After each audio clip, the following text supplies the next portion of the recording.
Welcome to College Algebra. In this lecture video, we're going to talk about something called the fundamental theorem of algebra. So let me introduce this theorem real quick. What this theorem is saying is, if P is a polynomial of degree n, where the degree got to be greater than or equal to 1, that means my polynomial function has at least 1 0. Okay, got to have at least 1 0. That is to say, the equation of the polynomial function of x is equal to 0 has at least one solution. So it is important to note that the 0 of the p and consequently the solution of my polynomial function set equal to 0 may be a non-real complex number. Okay, the solution can be a non-real complex number. So what that means is saying here is, here is a polynomial function, and we are given that negative 6i is a 0. So my solution here is actually a non-real complex number. But what this example wants us to do here is, given me a 0, factor the following polynomial function completely. And that's very strange that we got to factor this thing. So in a way, this is working backwards. Because in the previous lecture video, I started you off with a polynomial function, we find the zeros. So now the problem actually want me to be able to factor this thing using the zeros that I'm given. So in a way, it's a little bit backwards. So let me show you how this thing works. Recall, the non-real zero always come in conjugated pairs. So that means when the problem give me a negative 6i, I should also have automatically a positive 6i. Okay, that's 2 0 out of the 4 I'm supposed to have. So how do I find the other 2 0? So here we're gonna kind of be a little bit creative. If I'm thinking about in terms of finding a 0 where my p over q, where the p is gonna, since my q is gonna be 1 again, that means my p is just gonna be the factors of a 1944 over 1. So that means all my potential rational zeros gonna be integers. Okay, shouldn't have any fraction zeros. So that means I'm gonna go ahead and grab this function and then use a calculator to help me find the other 2 zeros. Then I will show you what's going on. Let's find the other 2 zeros first. To the third minus 18x squared x minus 1944. Okay, so right side up, left side up. Okay, because it's a positive 1x before. Okay, so I see I cross over the x-axis 2 times. So that means these 2 0 is the one I want to find, given that I already know my 2 non-real zeros. That's a 6 and a negative 9. Okay, so now I got 4 zeros here. Here's my polynomial function. So I'm gonna go backwards and write them in linear factor form. I'm going to write them as a factor form. So what that means is I'm going to move, okay, I'm going to move my negative 6i over, positive 6i over, move my positive 6 over, move my negative 9 over. So then what I'm going to have is x plus 6i times x minus 6i, x minus 6 times x plus 9. So I move them to the other side of the equal sign. I mean, move them to the other side of the equal sign. So whatever I got on the left side, before I set them equal to 0, they were all in a linear factor form. Okay, so kind of work backwards. Okay, every 0 we found, the x minus c is going to be a factor. So these two is a little bit strange looking thing here. So I'm going to simplify this a little bit. If I would multiply them, this is a difference of squares. So that is going to give me x squared. Difference of square is normally minus.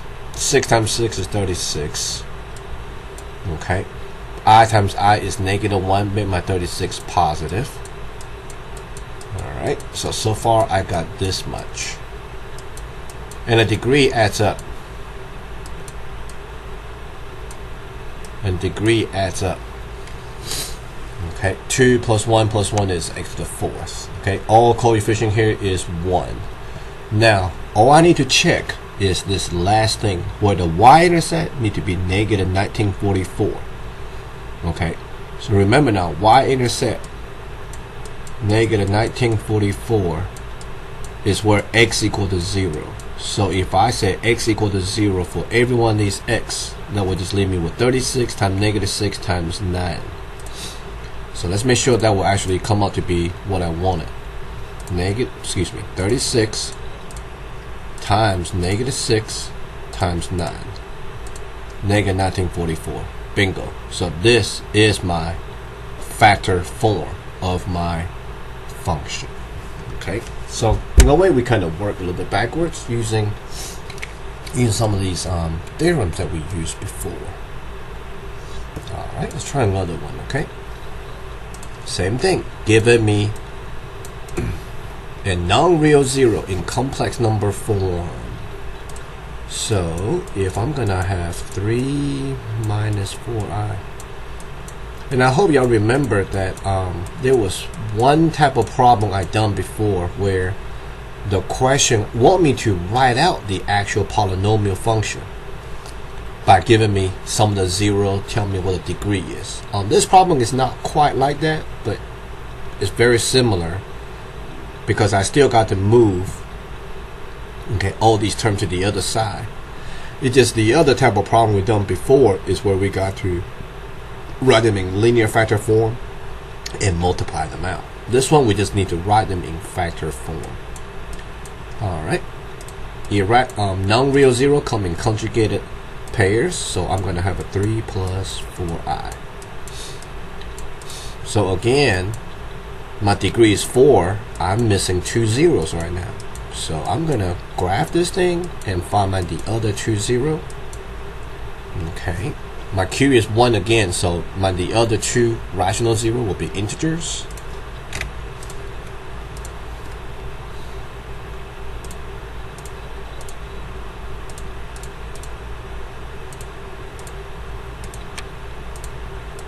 So in a way, I'm still,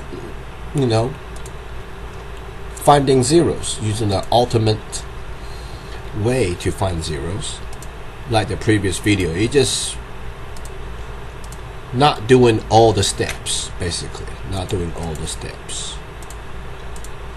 These problems just make you think a little bit what's really going on. Alright, P over Q tell me I'm only gonna have integer zeros. Okay, the graph shows that the other 2 zero gotta be non-real because when they cross over the x-axis 2 times. So from the table, let's see, I got 4 and 5. Awesome. Alright. So rather than linear factor form, I'm gonna move all these terms to the other side. So initially I should have my function f of x is equal to x minus 3 plus 4i, and the other one is x minus 3 minus 4i, x minus 4 and x minus 5. Alright.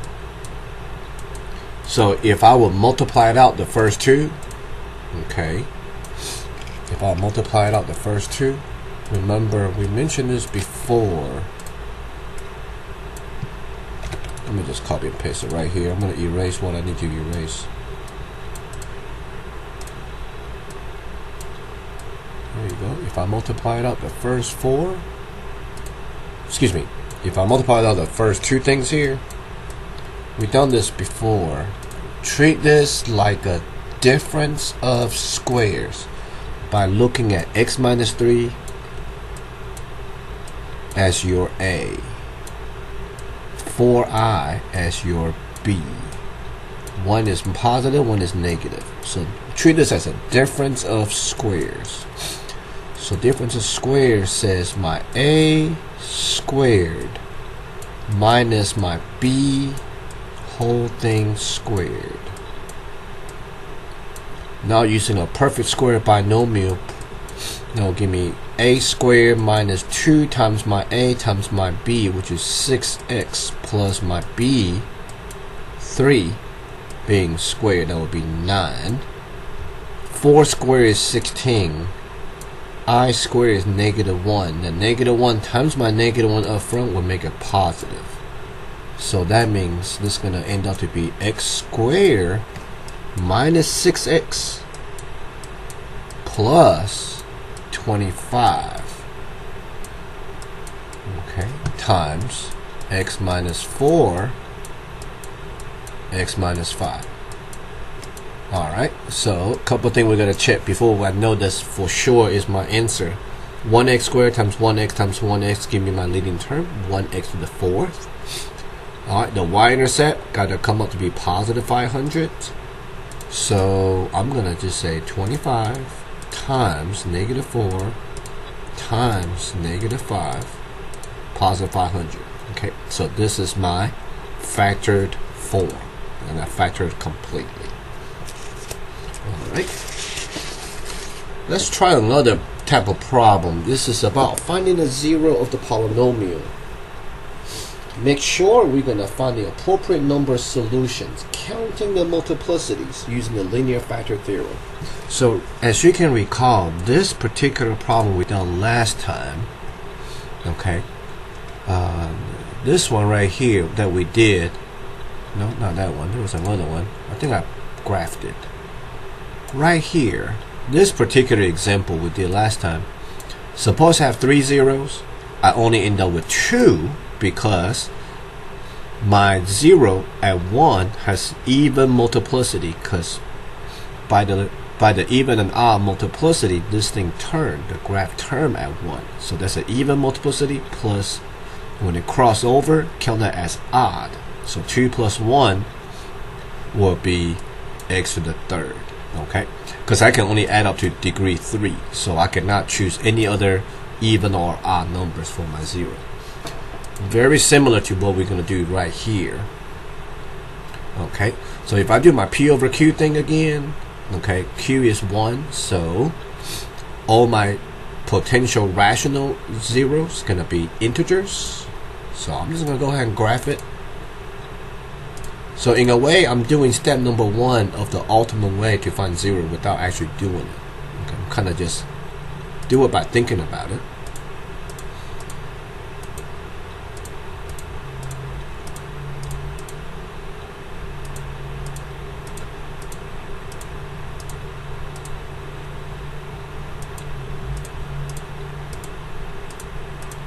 Alright, let's see what we got. X to the 5th, I power. Right side goes up, left side goes down. So left side goes down, right side goes up. Ooh, look at this. This is a little bit tight right here. Okay, this is a little bit tight right here. I'm going to move my window in a little bit. On the x-axis, I'm going to go from -5 to +5. It crossed it. It turned right here. It's very important that we see that turn. Turn means even.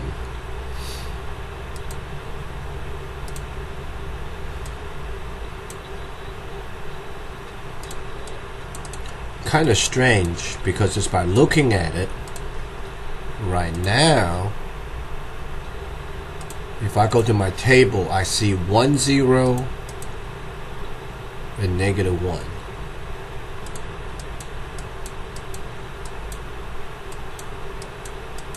So I got 2 zeros so far out of the 5 I should have. So where's the other 3 missing zeros? by the other 3 missing zeros, okay, potentially 2 of them can be not real. That extra one can go to where the turn is, the turn at 1. Okay, so this one can have multiplicity. So this is already, when I crossed it, at at 1 it turned, at -1 it crossed. So I'm gonna give this cross, give it to at -1. So this is 1, multiplicity 1. This turn can be 2. 2 plus 1 is 3. So I'm missing the other 2 that can be non-real. Okay, so what I can do here, by thinking about multiplicity, okay, should have 5 zeros. I only see 2. But 1 turned is even multiplicity. The other one is cross, can be an odd. So the smallest even and odd is 2 and 1. So let's check this out. If I will do the syntactic division, the next step, 1, -1, 15, -15, -16, +16. Let's think about this. I'm going to use 2 first. Add them up is 1, that's 2, that's 17. Make sure I did my math right. 34, -15 plus 34.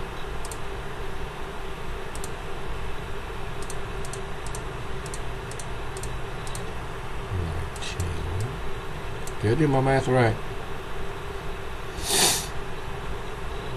No. Jeez, what am I doing? My 0 is not 2. My 0 is 1 and -1. I'm sorry. This is my multiplicity. My 0 is 1. Ah. 1 times 1 is 1. Animal is 0. 1 times 0 is 0. That's 15. That's 15 again. 0, that's 0, -16, and that's 1 times -16 is -16, and I'm equal to 0. Alright, so that's 1x to the 4th now. So, hold on now, wait. This last one is the remainder. So if I want to do syntactic division again,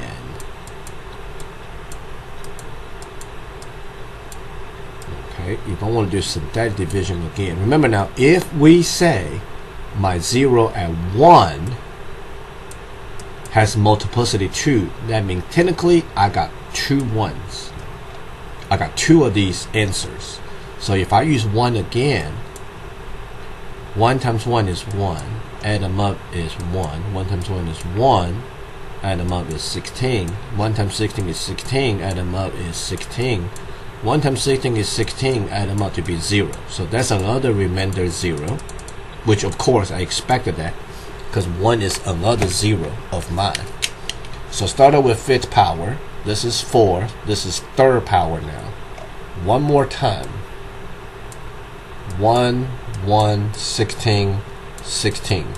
Using my another 0, -1. I only got 1 of these. Add them up equal to 0. That's -1. Excuse me, that's 0. That's 16. -1 times 16, which is -16. So if I add them up, my remainder is 0. So now this leading coefficient 1 become 1x to the 2nd power. Start out with 5. Go through 1 time is 4. 3, 2. That's 1x squared plus 16 equal to 0. So here we go. Move the positive 16 over. That's x squared equal to -16. So if I take a square root on both sides, my answer will be positive and negative. 4i. Square root of -16 is 4i. So here we go. My zeros are 1, -1, -4i, positive 4i. Why I only have 4 0, not 5? Because my graph turned at 1, so the multiplicity at 1 is 2. Everybody else has 1 multiplicity. That's how I add up to be degree of 5. Okay. Alright, so that's about finding zeros using the concept of counting the multiplicities. Okay, remember now I can only count up to certain degrees because that's what I have. Alright, using this problem for example, again, same thing. 15 is P, Q is 1, so all my zeros, all my potential rational zeros is going to be integers. So this graph will be right side up, left side down. Minus x squared minus 7x plus 15. Alright, here we go. 1. Ooh, snap. Hang on a second now. Hang on a second. Let me go by my standard window. Only cross it one time, so the multiplicity, can it be odd number 3 itself? Let's find out. Can it be multiplicity 3, odd number itself? Odd means it crossover. What am I crossover at? At negative 3. So far x equal to negative 3. Is the multiplicity odd number? Rather than say 1, let's say 3.